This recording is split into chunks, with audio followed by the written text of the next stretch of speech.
I am about to do some cooking live. I'm doing it just because I'm kind of bored. Usually I sort of film things and then I edit it and then I sort of, but now I'm going to do it live just for the hell of it. So we are going to be doing this. Somalian casserole with chickpeas is going to look like this. There's bananas in it and potatoes and all wild stuff, and rice, of course. So what I've done, what you're going to be needing, we're first making a sauce. We need 4 tomatoes. We need 2 jalapenos, but I sort of lost one jalapeno somewhere, so instead we're going to use one of those. If any one of you knows what this is, it looks like, here's another one. I bought 2 from just for spec. They're really hot. I don't know what they are. But anyway, and we only got 1 red pepper, and all this is going to be blended to a sauce. So, and I don't know why this recipe called for sort of, why I couldn't just use canned tomatoes, but maybe sort of being, or stir something. You sort of, no, we have to make it this way. We always made it this way. I think I can safely put all the other stuff in there. Wait. So, tomatoes, red bell pepper. Oh, this is going to be filled with excitement. And that weird fruit as well. Things are happening. So, now the sauce is sort of sauced. I'm going to do the same thing with onions and two onions, and it's called for 1 garlic, but I like garlic. You call for 2 garlics, I think. Yes, 2 cloves of garlic, but I like garlic, so I put 4. And then about 2 tablespoons of grated ginger. I never used to cook much, but then I sort of started eating the same thing over and over and over. So then I thought, God, I need some inspiration. And then I just found this vegan magazine on in a second-hand shop. So I started I thought, oh, I'll cook some recipes from this. And then I sort of liked it very much. And I just kept doing it. So let's see here, chopping this up. Oh, I love the smell of ginger. Don't you?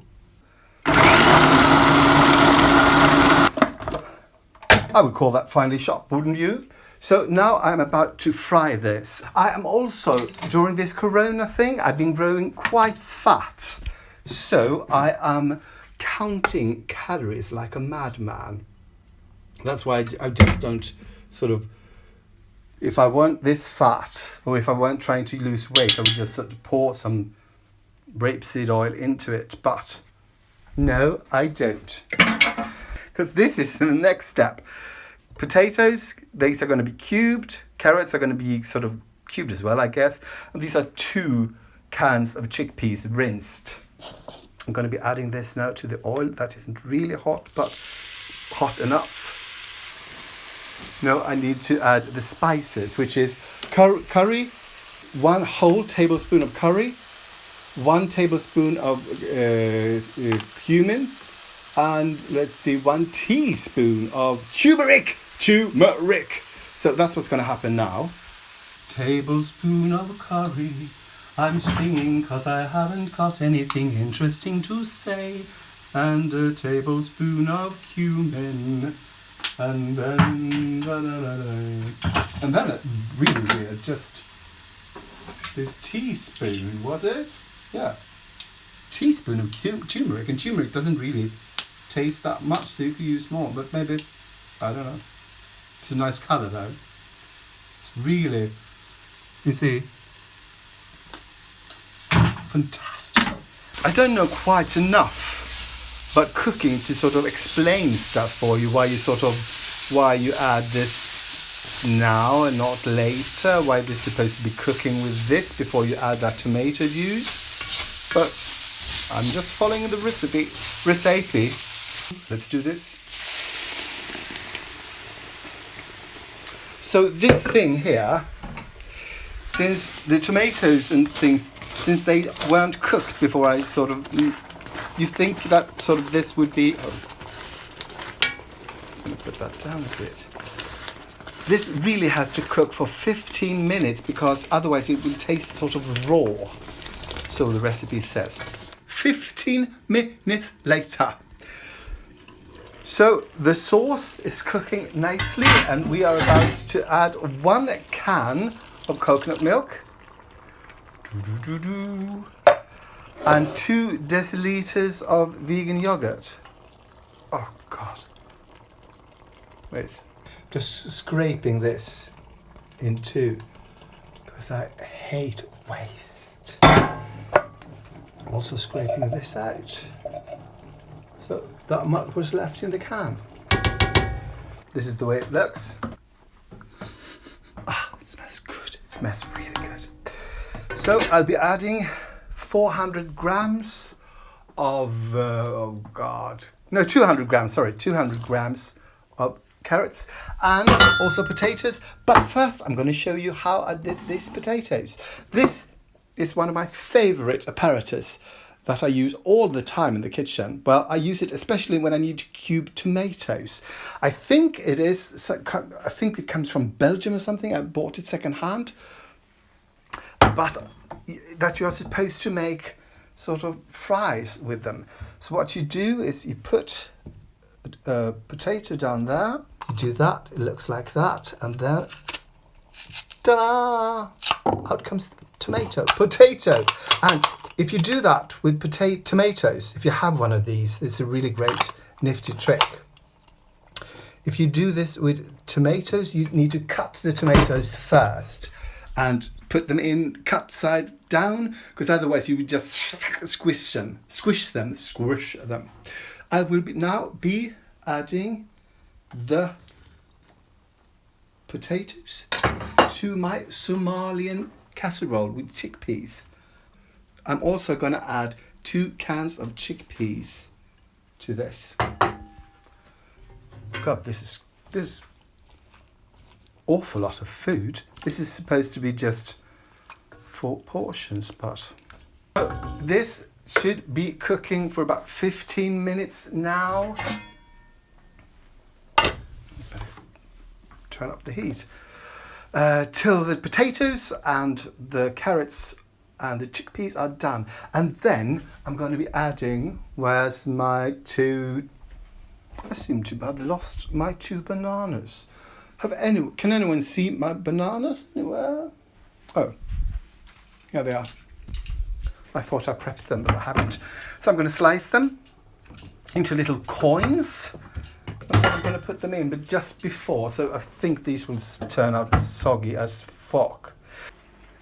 So welcome back to the last phase of me cooking Somalian, I don't know how to pronounce that, Somalian casserole with chickpeas.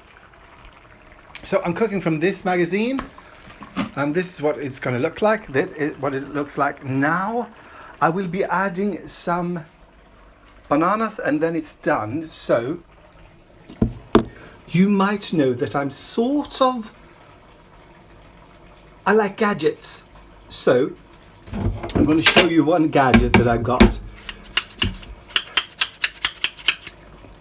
This is for this. You do that and then you don't have to cut the banana.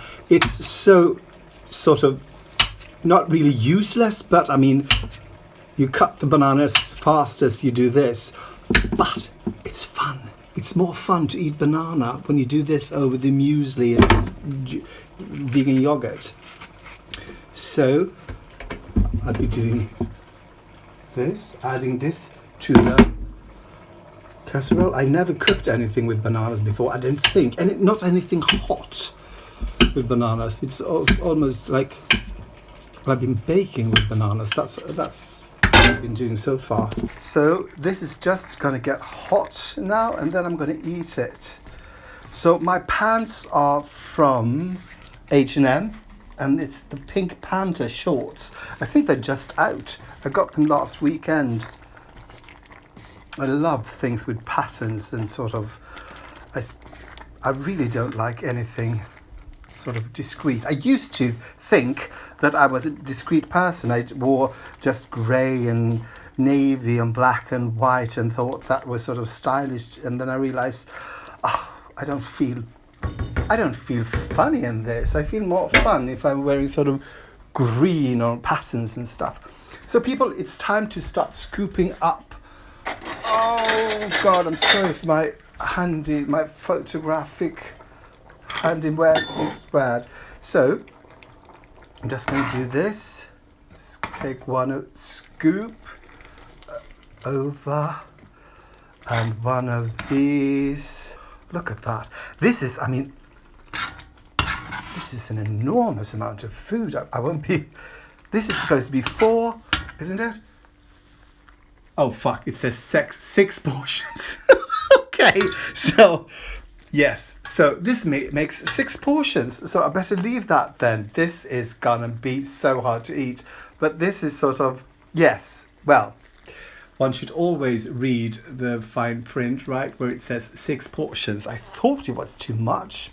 So anyway, I'm going to take this with me. No, I'm just going to take a taste test here in the kitchen with you.